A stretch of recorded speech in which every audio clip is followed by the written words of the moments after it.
think we've got to get back to rock and roll, not Chaz and Dave chimney sweeping music. Who's from the Daily Star? I'll take this.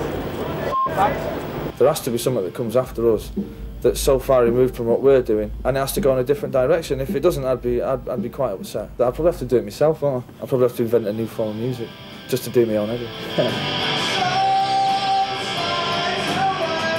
Brilliant band of generation, you know.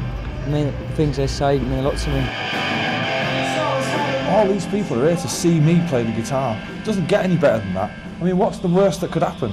You so what? You know, they're two arseholes, they won't remember anyway. I'm more worried about this spot that's developing on my chin here, man. I'm more worried about that. Yeah, we're never going to split up. I can never leave Oasis. I am Oasis, you know what I mean? And I don't think Oasis will ever leave me, so... As long as people want to see it, we'll do it, do you know what I mean? What a night out, you know. I'm just glad that I'll be able to get tickets.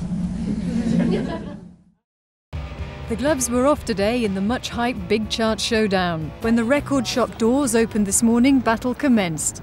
The chances are both singles could have been #1 had they been released on separate weeks.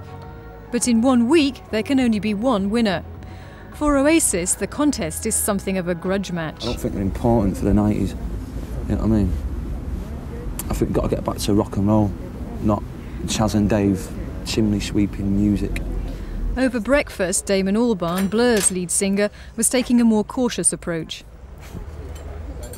I'm a little nervous about the whole thing, obviously, because I think both bands have really upped the stakes, and someone's going to come out on top and someone's going to come out second, and you know, by the very nature of being in a band, you're always quite competitive, and you want to come top, really. As far as #1 singles are concerned, Oasis took the lead with Some Might Say earlier this year. As far as who might win this time, Oasis is said to have more hardcore fans, but Blur appeal to a wider audience. Today, lines seem to be drawn along the north-south divide. In London, Blur were favourites. Blur, if anything, but not Oasis. Why not? I just don't think they have much to offer. Blur have got a lot more to offer. I'm going to buy both the Blur singles. Are you going to go for Oasis at all? Next week. Why is that? Because I'm a big Blur fan, I want them to get to #1. In Manchester, the reverse was true. I think Oasis, definitely. Because I like the Manchester bands, I like the Stone Roses. So Oasis, definitely. I think Oasis, because they're a Manchester band and we're the best. We're going through a really good time at the moment as far as singles are concerned. Last year was the first year for 10 years when there were 5 platinum singles. This year we're already at 4 platinum singles. If both of these end up going platinum, which is quite a possibility, you know, we're on our way for our best score for a long, long time. We're all fans of the band, you know, we like Blur and we like Oasis, so there was that natural enthusiasm, so that enabled us to cast aside the hype from the record companies and actually say, well, here are 2 actually very good, very talented bands, so we should give them the exposure that they both, you know, deserve.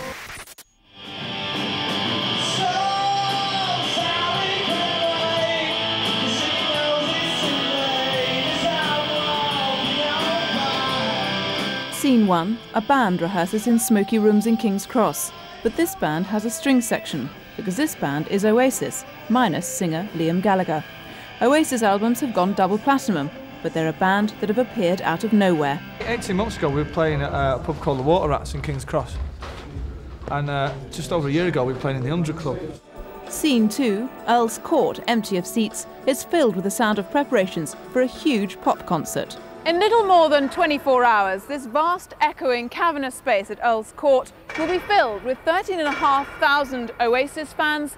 6,500 more will be up on the balconies for the biggest ever indoor concert in this country. 40,000 tickets for the weekend gigs were sold out in 2 days. The atmosphere will definitely sort of soak up through the building, and everybody should have a splendid concert. And everyone's coming to the splendid concert. Who isn't coming, basically? Tony Blair. Tony Blair's He's coming. Madonna, Alex Higgins, Georgie Best, Oliver Reed. Yeah, us two coming. Famed for their Mancunian dislike of soft southerners, they actually have one lurking in drummer Alan White from Blackheath, but they're training him. Yeah. I'm getting there. I watch Coronation Street now and again. We're trying to get him off the whelks and the jelly deals, but onto some bloody pie and mash. And when you're as big as Oasis, pre-gig nerves just don't figure, do they? I'm more worried about this spot that's developing on my chin here, man. I'm more worried about that. Nah, you wouldn't be human if you weren't nervous. I mean, of course we'll be nervous. We'll be sort of sat on the side of the stage about 2 minutes before we're going on, and we'll be going... It's just Noel's way of joking with it, saying he burgled houses and he done this and the other. It's just, you know, a slip of the tongue. They've compared themselves to the Beatles and live up to the image of the wild men of rock. Oasis are pop music's bad boys, but until now their behaviour hasn't attracted the interest of the police.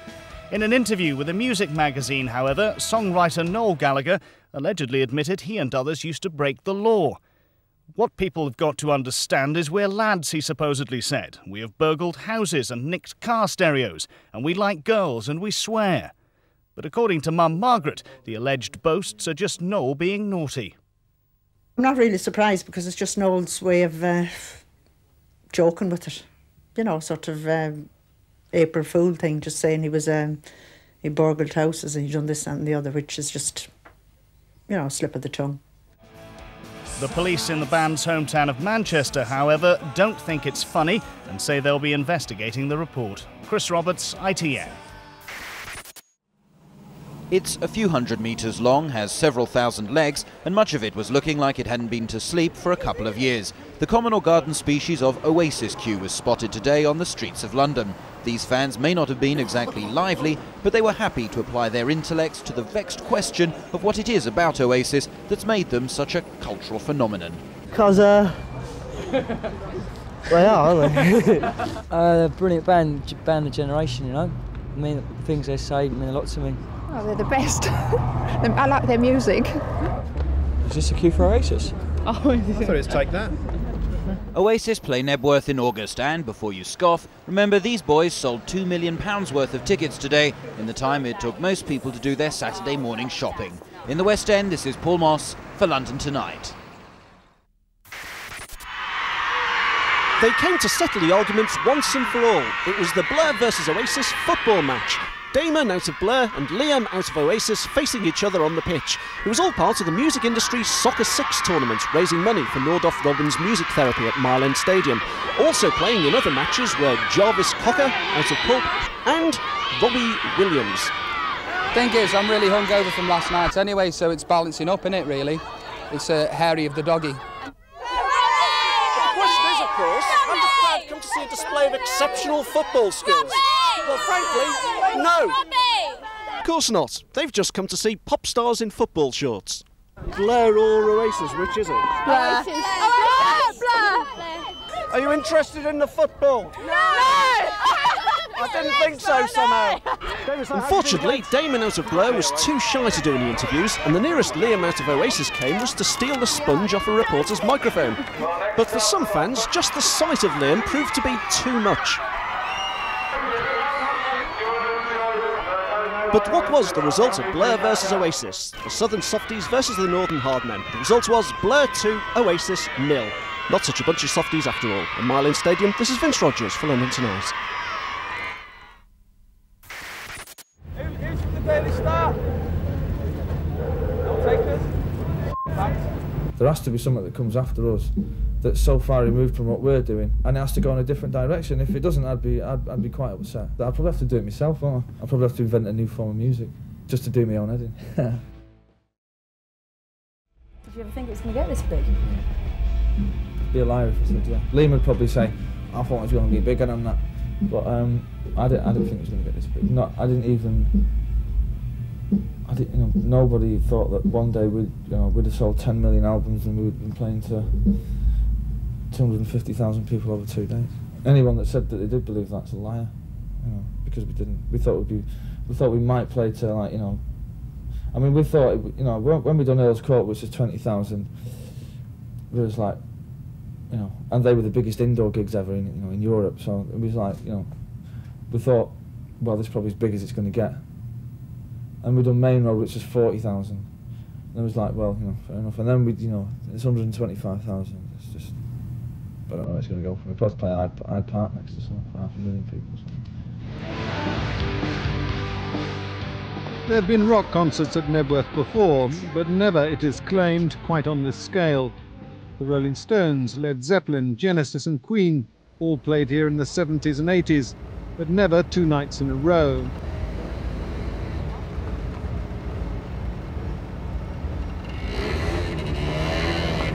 According to the band's management, such was the demand for tickets, Oasis could have played here for a fortnight with 125,000 people every night.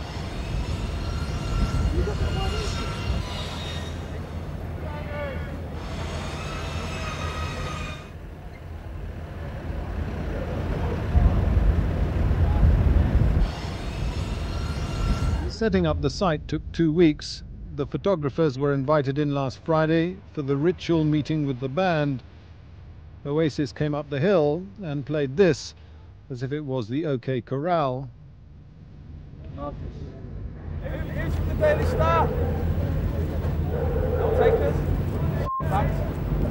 We're not really that bad, but it's just that everybody else is so boring that we look bad. I mean, you know, when we done that thing at the Brits, it was like, I think we sort of swore twice on the telly, and then we got called a national disgrace. And I mean, if this country's so stuck up that you know, people do actually swear. You know, honestly, they do. My mum swears all the time. Looking forward to the show? No. Yeah. No.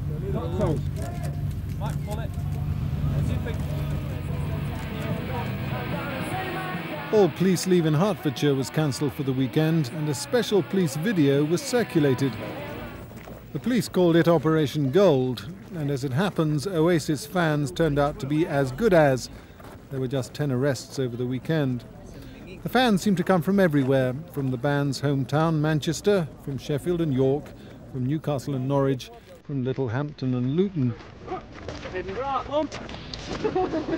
The ticket sales alone for Nebworth generated over £5.5 million. And then there was the merchandising. The band sold about 150,000 T-shirts over the weekend.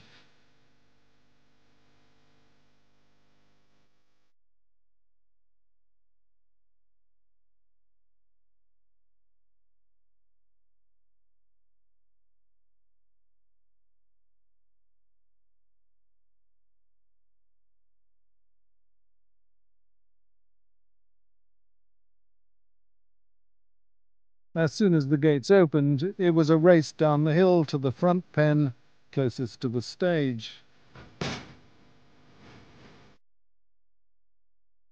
This was still 2.5 hours before the show began, some 9 hours before they'd get to hear Oasis.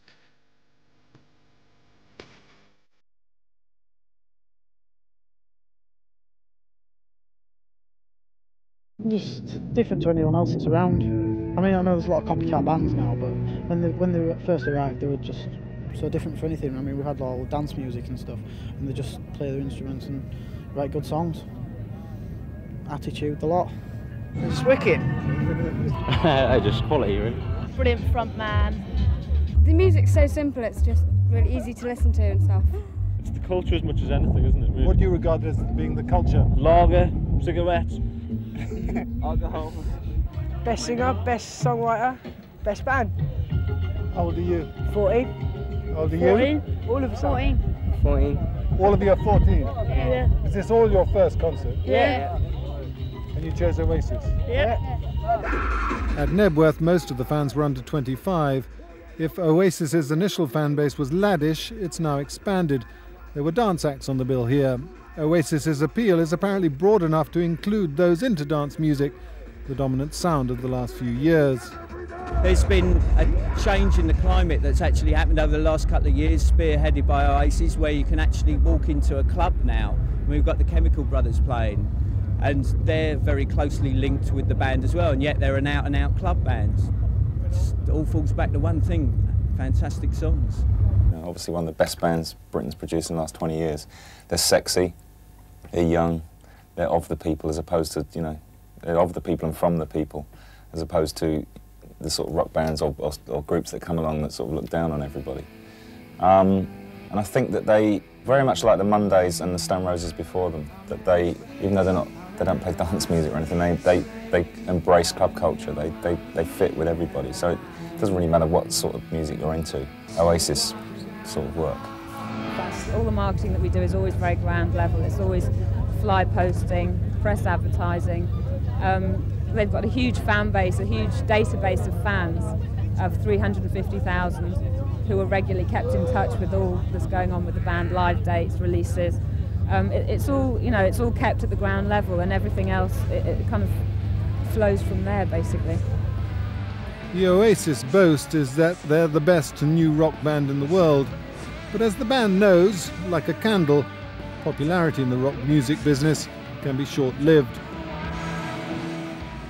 Yeah, it's nice, but you know, I don't think we'll ever be as popular as the Beatles on a global scale.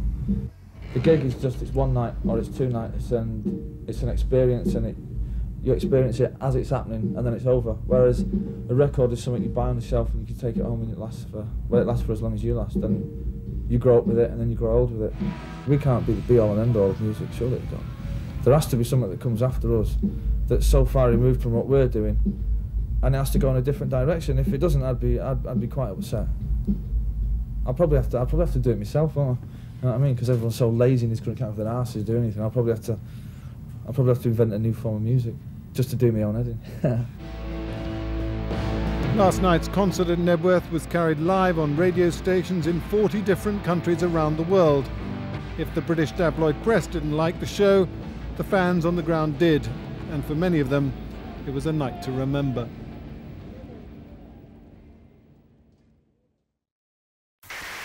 We get a question then from Paul Stokes. There you go. Hello, Noel. Paul from the NME. All right, mate. How are you? Yes, very well. You were the last British band to play when we don't count top loaded and say shit. Yes, of course. How's it feel to be back? It's good. It's quite a big gaff, but it's the first time I've ever been through the door actually. But I've not been to a concert here yet. But yeah, it's a great British venue, isn't it? You know, I guess it's going to be great. I would assume so, anyway. Yeah. Do you think it'll beat Man City? Yeah, they're not going to get here this year. But we're walking on thinking we could afford 565 million of these. Do you know what I mean? So, but yeah, I can't see City getting here this year. So we'll probably again we'd be representing Man City at all stadiums around the country, I think. John Earls had a question.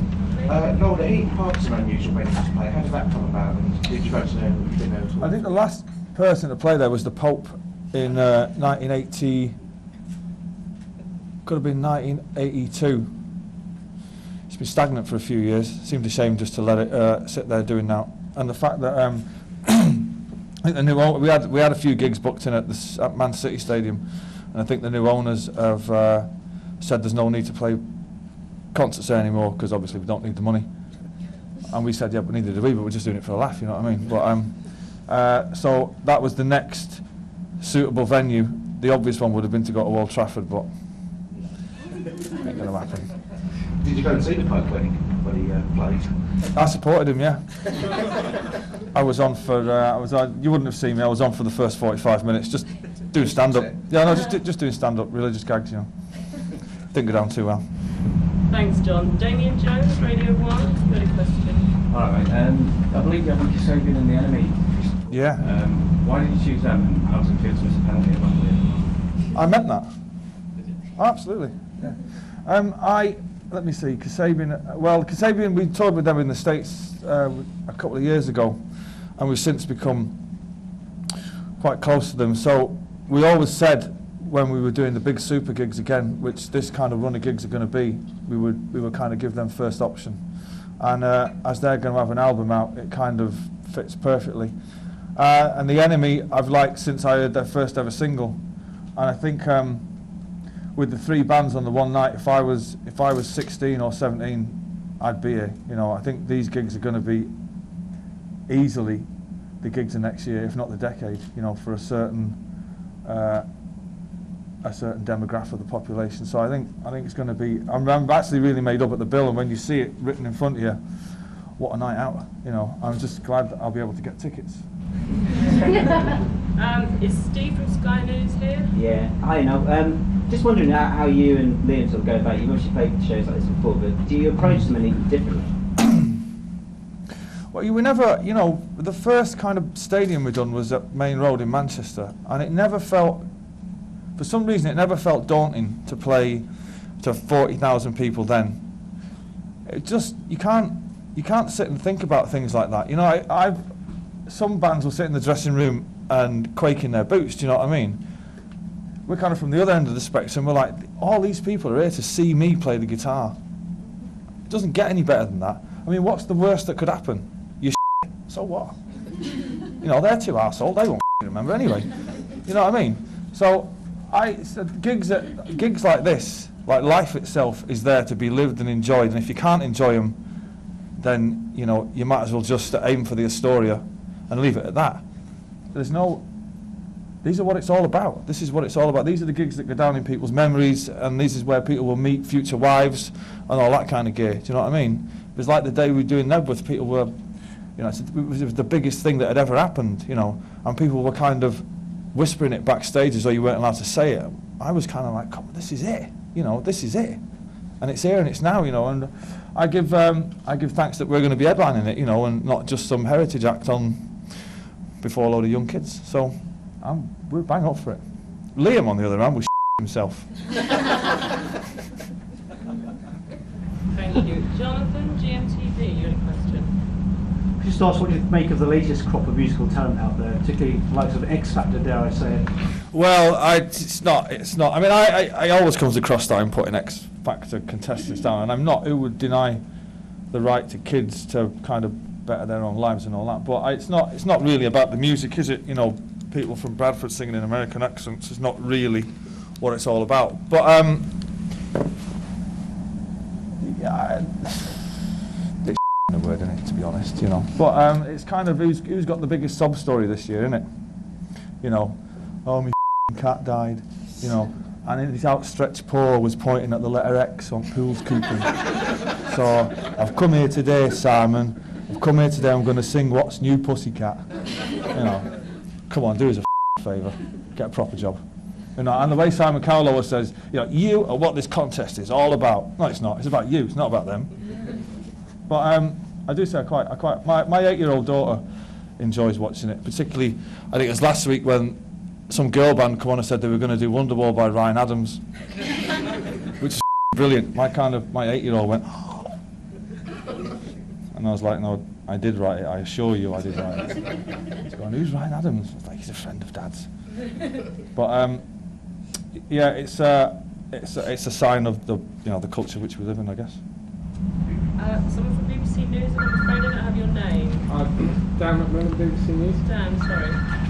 You guys released a free download called I Believe in All, is that right?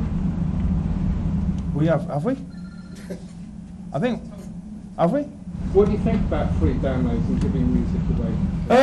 I wouldn't give an album away for free. You know, a free singer, is that correct? Is that true? He's from my management, he's himself now because he's not told me about it. But I think if it is, I noticed that it's one of Liam's songs. I'm not giving any of mine away for nothing, you know. But if we are giving it away for free, then good. But we wouldn't give like an album away for free, you know. I think like $9.99 or whatever it is for an album these days, or you know, however much it is on the internet. I don't know, £7. I think that's pretty much. I'd go with that. That's enough. That's enough for me to keep the swimming pool full of mineral water. Wouldn't you think? Do you worry about the future of the industry? I don't give a about the industry. Well, we're kind of self-contained now. We don't.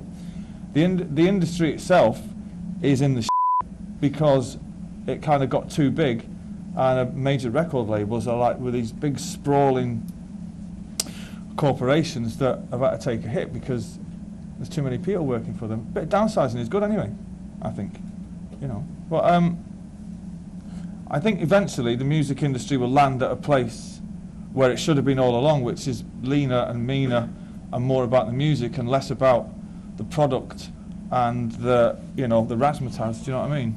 You don't know what I mean, do you? You do know what I mean, don't you? Okay.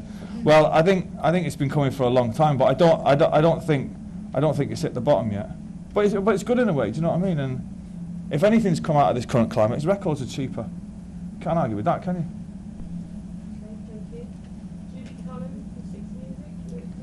Afternoon. Hello there. All right. You've had a look at the pitch now, and it's the first time that you've played here since 2000. Have you had to think about the staging of it? I mean, you could possibly do this gig in the round, couldn't you? Yeah, that's Rod Stewart gear, isn't it?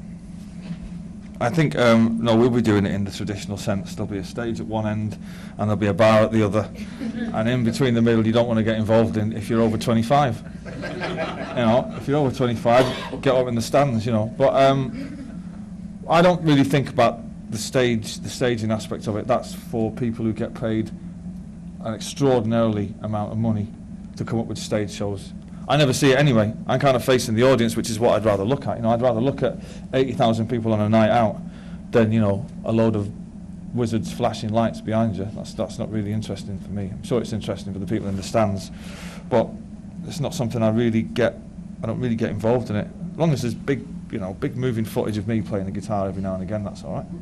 What's your memories of the last time you played? The second night was quite monumental because Liam had been out and with a Spice Girl, right? With a Spice Girl the night before, and ended up not bothering to go to bed, and it was going out live across Europe to don't know how many millions of people, and it was I think it was the first stand-up gig ever here, wasn't it?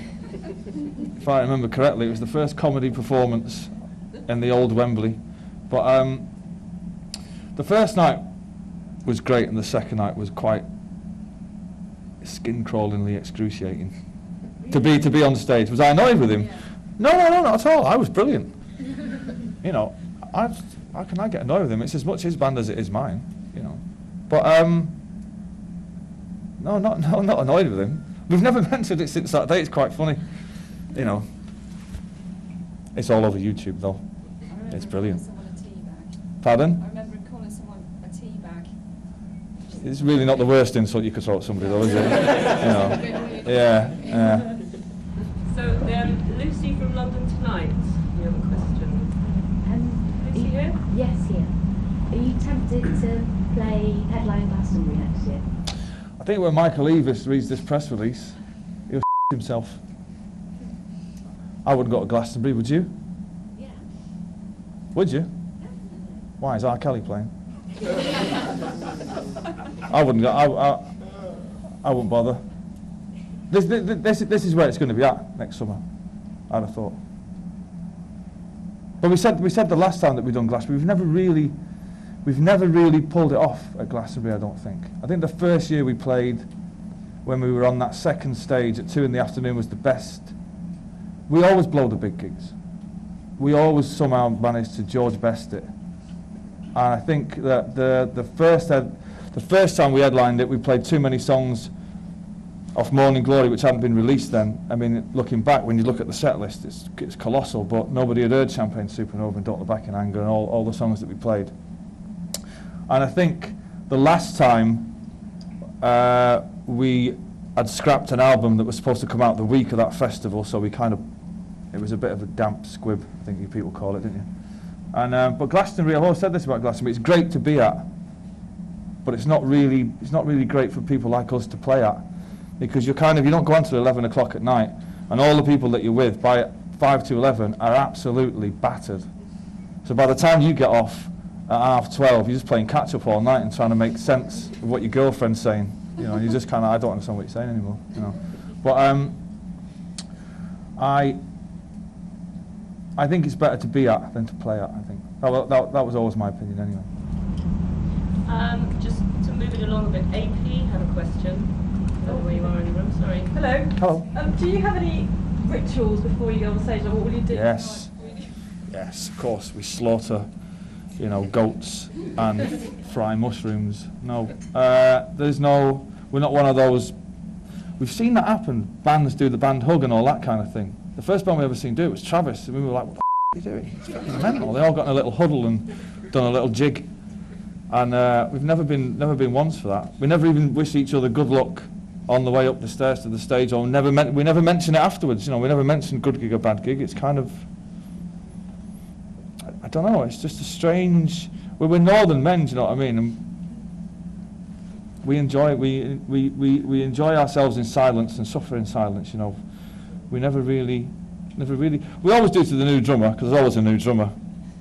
Enjoy yourself, lad. It'll probably be your last gig. You know, that kind of thing. But other than that, it's a strange relationship we have in the band. It would freak most people out. There's not a lot of talking.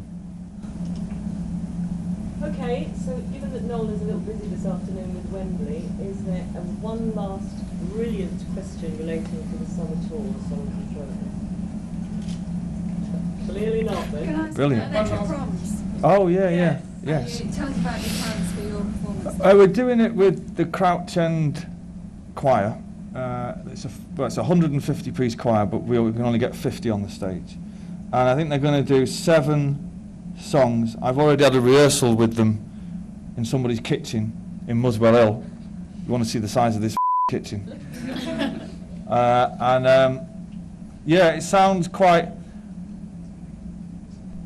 Well, it sounds, because Oasis songs, the big ones are kind of like hymns anyway. Do you know what I mean? So it's quite celestial in places and quite ridiculous in others. But it's going to be great. They're kind of made up that they've been allowed to wear their own clothes, which is because people usually make them all wear black and do that silly dance, you know, that choirs do. But yeah, I'm really looking forward to it. It's just it's a pity it's going to be such a small gig, you know. But we might try and get the choir out for these gigs, I guess. Are you excited about playing the Roundhouse? I guess it's one more list off venue off the list, but I've not. It's not particularly been wow, we must get us at the Roundhouse. You know what I mean? But I guess it'll be great to be playing in Camden of all places. I haven't played in Camden for. I don't think we've ever played in Camden. I've had a few nights in the Marathon Bar, but that's about it. But yeah, it'll be great. It'll be great to be there and be home in 20 minutes after the show. That'll be the best one. Quick shower and shave and then out again. One last question. Hi, it's Liam from the Sun. Liam from the Sun, Gordon passing his regards. I am not having an affair with Madonna, before you ask. I'll tell him. Okay. I know you talked about Glastonbury already, but are you sending a ticket to Michael Eavis? No. I only joke when I say things about that. Me and Michael are quite. I was actually speaking to Michael about 6 weeks ago, and Emily. No, I like. It's like I said before. The last time we done Glastonbury, if anybody wants to check on the internet, they will find the quote from me saying I don't think we'd ever do it again, because I think Oasis music is best experienced with. I don't think the festival. There's something weird about that festival. There's not enough speakers in that field, and it tends to be quite a quiet festival. But no. I won't be. Well, Michael will be busy, I would have thought, anyway, wouldn't he? I'm actually having an affair with Guy Ritchie. Anyway, thank you very much. Thank you very much. Yeah, we're never going to split up. You know, as long as people want to see it, we'll do it. Do you know what I mean? I can never leave Oasis. I am Oasis. You know what I mean? And I don't think Oasis will ever leave me. So, it's all paper talking it. Hey, no. Nick from London Tonight. You're right. Yeah. Come on down. We'll do it down here. So we're going to do London Tonight first. All right. No, first impressions of the new Wembley Stadium. Oh, it's amazing. But then again, it should be for all the money to spend on it and the time it costs. Yeah. What about as a gig venue?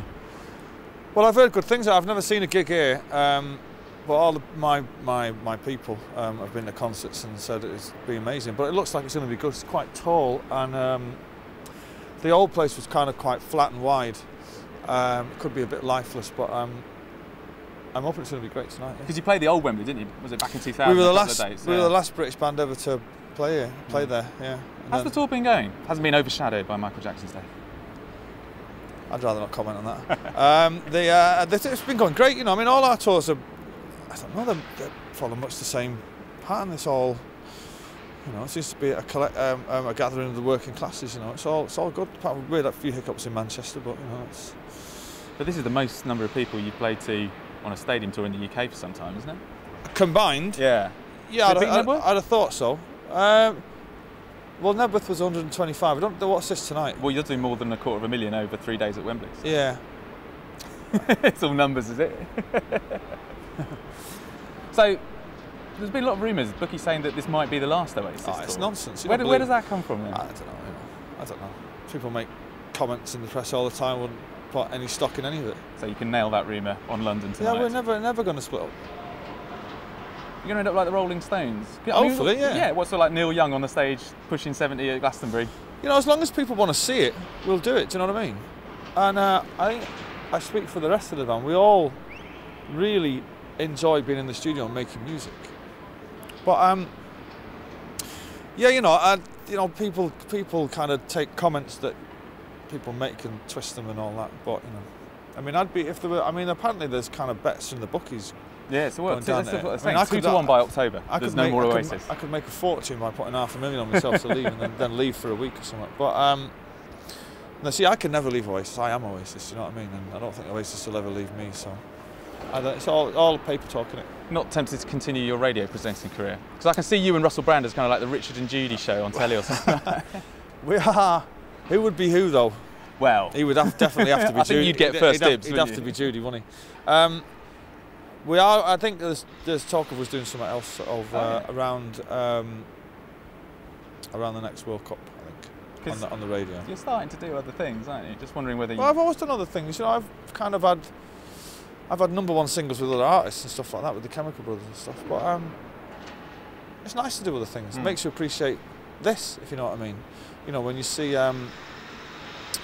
for instance, working with Ian Brown and people like that, and seeing how they work, makes you appreciate, you know, the level that you've got to. I think so. It's nice to do other things. I'm thinking of taking up maybe ventriloquism after the tour as well.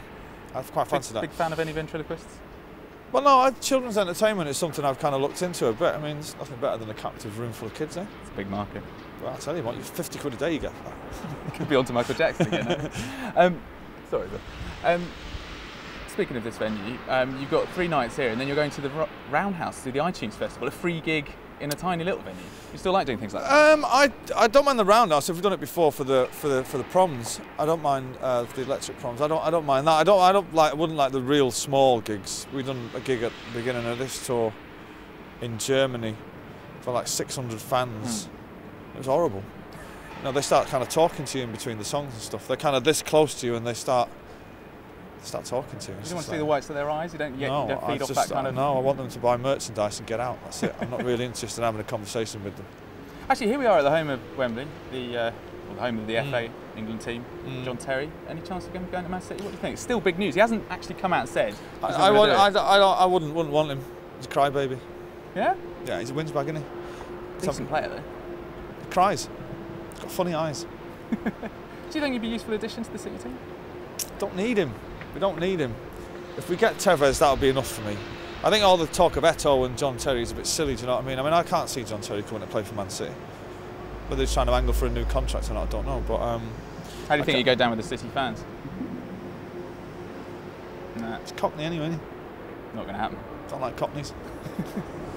I think we've pretty much covered everything. I'll just have a quick recap in my head. Yeah, go on. I think that's pretty much it. Just in terms of, Wembley itself. When you play Wembley, or the idea of a gig this size, do you ever get the nerves, or is it all just water off a duck's back now? Well, it's not. I wouldn't be as arrogant to say that you don't. It's water off a duck's back. You know, I mean, look at it. But I kind of prefer the bigger gigs as a spectacle. You know, but I wouldn't. Bigger gigs. Yeah, the bigger the better for me. But I love it, you know, because there's nothing better than seeing 60,000, 70,000 people on a night out, you know, going mental to your songs. But you got any surprises planned? There might be a bit of juggling. Ventriloquism. Well, apparently Take That were here the other night. They were all on unicycles. I think Liam might have a little clown's bike this evening. But no surprises. Well, there is no surprise anymore anyway with the internet and all that. Do you know what I mean? Everybody kind of knows what set you do. But just hope everybody has a good time and there's no trouble, you know, and everybody gets home safely. Have you got a wet weather plan? It's going to kick it down on Saturday, apparently. Is it really? It won't affect me in the slightest, so I'm all right. All right, Noel, thanks very much. Nice to meet you. Good luck. Thank you. Cheers.